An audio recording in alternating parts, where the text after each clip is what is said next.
that flame of fate, that torch of truth to guide our young people toward a better future for themselves and for this country.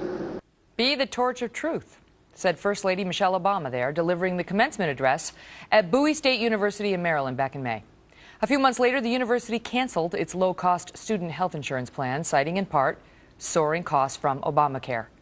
Well, my next guest was critical of the move, and apparently college administrators are rather unhappy with his objections, in part due to their encounter with the First Lady.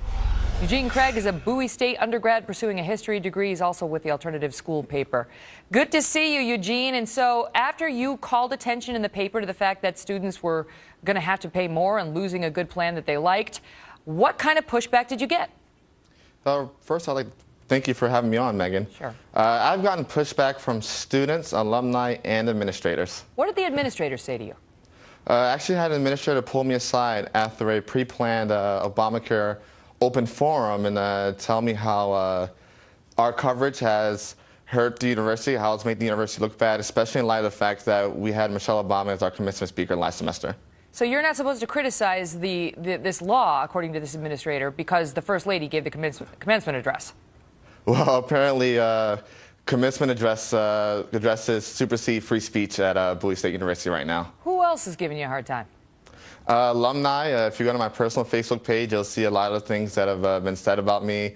I had one alumni actually call me a wannabe grandson of Clarence Thomas, which to a large degree I think it's a compliment, being that he's probably one of the best Supreme Court justices we've ever had.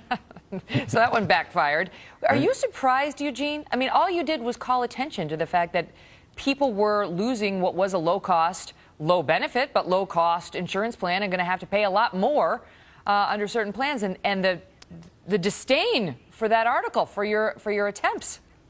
Actually, I'm not surprised at all. There's actually very little tolerance at Bowie State University for any type of thought that is outside of the mainstream cultural thought at Bowie State University.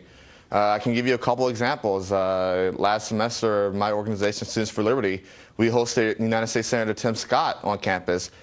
We had zero attendance from the administration, but they were very willing to be front and center for both Louis Farrakhan and Angela Davis.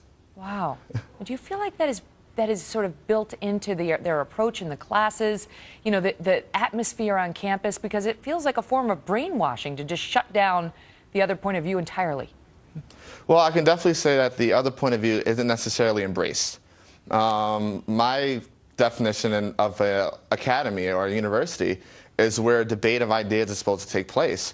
And, you know, a lot of times the debate itself isn't allowed to take place, or both sides aren't presented. One of the major concerns of pushback that I've gotten from especially alumni is that, oh, you're making it seem like Bowie State's the students are really conservative or libertarian, and that's not the case. And, you know, but my thing has been, you know, I've been there 4 years now, and this is actually the first time the other side has actually been presented. Wow, and look at the feedback that you get. Well, I'm sure there are a lot of people out there who appreciate your torch of truth, and we thank you for coming on. All the best to you, Well, thank you. Appreciate it. All right, take care.